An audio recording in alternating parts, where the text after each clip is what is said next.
இந்த சிறிய கிராமத்தில் ஒரு பெண் வாழ்ந்தாள். அவள் பெயர் மாலா. கணவரை இழந்தாலும் மனசு உடையவில்லை. அவளோடு வாழ்நாள் பிள்ளைக்காக கழித்தாள். காலை முதல் மாலை வரைக்கும் வேலை செய்வாள்.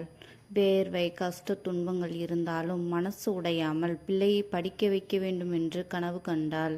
சின்ன குடிசை வீட்டில் மெழுகுவர்த்தி ஒளியில் படித்தான் அவன். அம்மா அருகில் உட்கார்ந்து பார்த்து கொண்டிருந்தாள். நீ படித்தால்தான் நம் வாழ்க்கை மாறும், அவள் தினமும் சொல்லுவாள்.